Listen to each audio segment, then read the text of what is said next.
What's up everybody? Welcome to Car Question. Matt riding the Honda Passport, and it's not what it used to be back in the good old 1990s with the Isuzu Rodeo that shared the same truck with the Honda badge. So it was adventure time with that one, great V6, but today it's the same thing for its great comeback.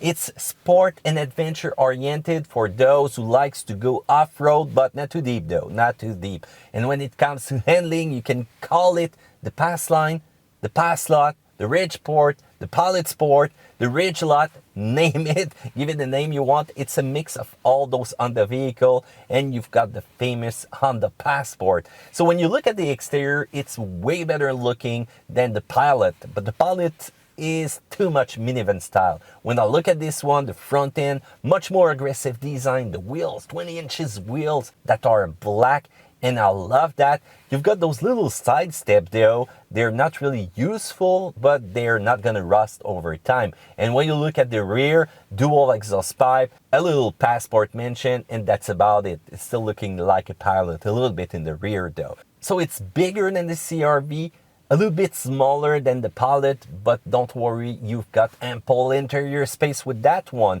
And you've got that brand new multimedia system that is shared with the Accord. You've got that great digital cluster inside, a lot of storage compartment, and since we are riding the touring version, well, you've got some leather, wireless charger, a tons of features that I really like. Otherwise, it's well crafted, and you've got V6 power with that vehicle. So when it's gonna come to driving, you've got a little mode selector that you can press here. You're gonna switch between mud, sand, snow, and normal. And all the Passport are using a revised version of that 9-speed transmission, the famous ZF. And finally, the programmation is there. Reaction is kind of quick. It's gonna change gear when it's time to do so. And you've got a decent acceleration with that one also. But here in Canada, all Passport are all-wheel drive. In the US, you can still get a front-wheel drive version. So here, it's the i-VTEC system, the Intelligent Variable Torque Management. The i-VTEC system will provide a real torque vectoring through the rear differential. So not some brake assist system that sometimes won't be that precise. It's really fun to go in a curve with that one. And it's gonna allow 100% of the torque directed to the rear axle to either rear wheels when needed.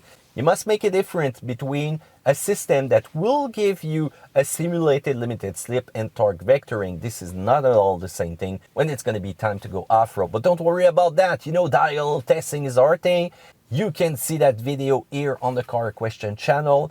And I don't want to make any spoiler though, so you go see for yourself. When it comes to a road handling, well, it handles like a mix of a car, of a truck, of a crossover, of a minivan, but it's way more good looking, and you've got great attitude. Acceleration are really strong with that V6 power, and you can hear the VTEC kick in, yo. I think that's how you say that.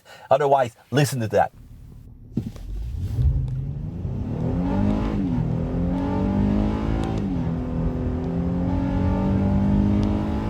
Oh, there you go, strong acceleration, huh? And you've got enough braking force, so if you're gonna tow with that vehicle, it's gonna be real easy. So 5,000 pounds of towing that you can go up to.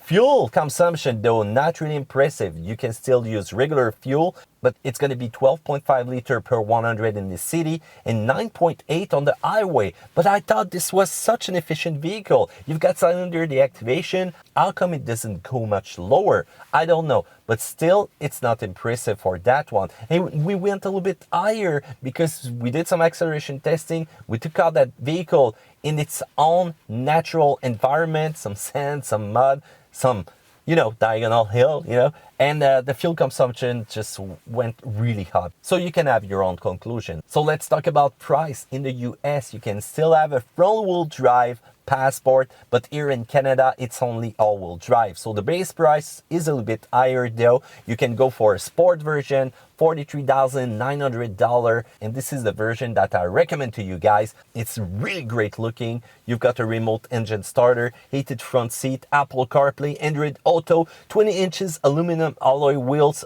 fog light, and a tons of security feature. But if you want leather inside, you will have to go with the EXL version, $47,500. $500. Leather trim, seating surface, power tailgate, body colored front and rear parking sensor, and this will add also the blind spot information system and the rear cross traffic alert. Usually you've got that base in a lot of cars today, but the Touring Elite model that we are driving right now is going to go up to $50,900. This is a lot of money though. 550 watts of pure sound, 10 speaker including the subwoofer, you've got ventilated front seat, and finally a hands-free access to that power tailgate. In the US, base front-wheel drive will go at $31,900 USD. No Apple CarPlay, no Android Auto, so you will have to go with the EXL, so be careful guys. So let's talk about minus points. Adventure vocation, off-road vocation, no hill descent assist system. And believe me, in that slippery sand, in that slippery mud on wet grass, and if you're towing, going to the camp and you want to roll down slowly a slippery hill, well, you need those kind of system. It's not a serious off-roader, guys. Let's talk real here. You know, when you look at the ground clearance, 8.1 inches, and if you go with a front-wheel drive, it's even lower, 7.5. They're only going to change the spring to make it a little bit higher. No plating under that car, and the next thing you know, some little rocks are getting right there between the plate and the disc brake up front. We had to remove them because it was getting real noisy after our little trip off-road, and rolling with rocks on the highway, that's not that great. And you've got the neutral feeling of the direction, not really like the other cars on the lineup. Fuel efficiency is not impressive, and the gas price now, $1.45 per liter. I don't know how much is it in your state, in your country where you live in, and if it's going to be like that in 2 months from now, it might go up, and that's kind of sad. You've got tire noise also. All Passport come equipped with 20 inches wheels, and you've got the 265 40/20 Continental Cross Contract LX Sport. It's not the best also to go off-road with those tires. I was really scared that the little rocks just pierced the sidewall of the tire, but it didn't happen. But still, gotta be careful out there. And you've got tons of security features, but they're ultra sensible.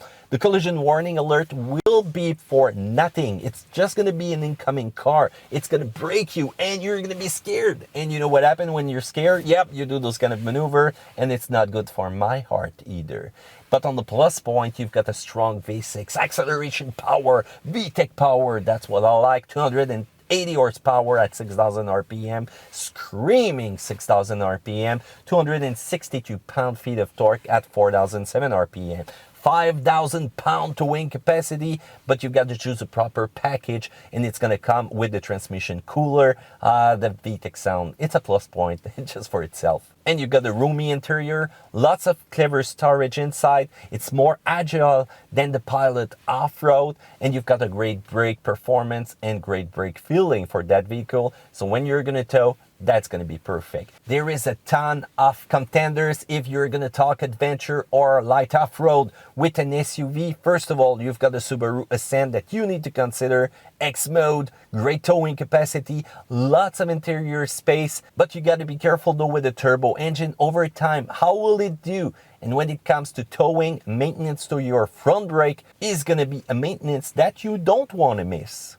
Still, it's capable, and I really love the all-wheel drive of Subaru. You've got the Kia Sorento, great towing. It's one of the last vehicle that is using also a V6, no turbo, no supercharger, just like the Passport. But it's gas thirsty, and if you're gonna tow, it's even harder on that fuel tank.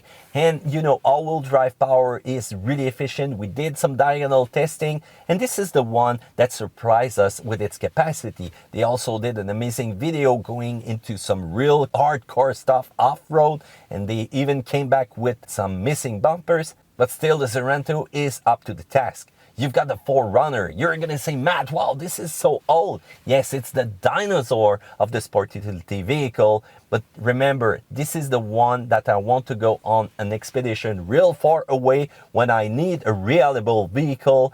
It's the off-road king. Still, you've got the plastic interior. Yes, it's showing its age.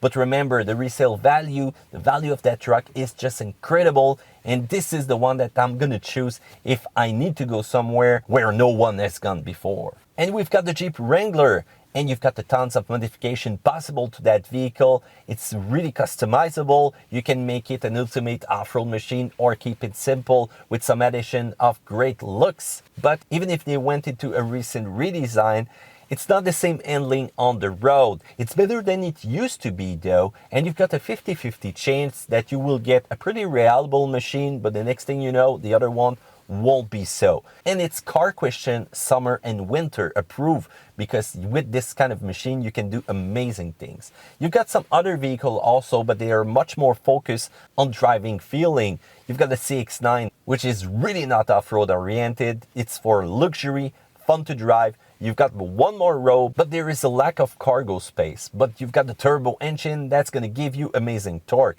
You've got also the Volkswagen Atlas, which will offer in its drive mode an off-road position. But it's bigger, it's slower, its fuel economy, it's not that great. But how about the feeling that you get when you're behind the wheels? The Germans, they still have it. Otherwise, the Passport is in a nice position to gain some buyers with that adventure styling until you get too deep though. How about that, guys? Do you think that the Passport has everything it needs to really conquer the heart of those who wants to go out there? Well, tell me in the comment section down there below. Do a thumbs up because you like that video, subscribe and press the bell because acceleration and diagonal test is coming soon. I don't want to spoil nothing, but yeah, it was not that bad. Take care, guys.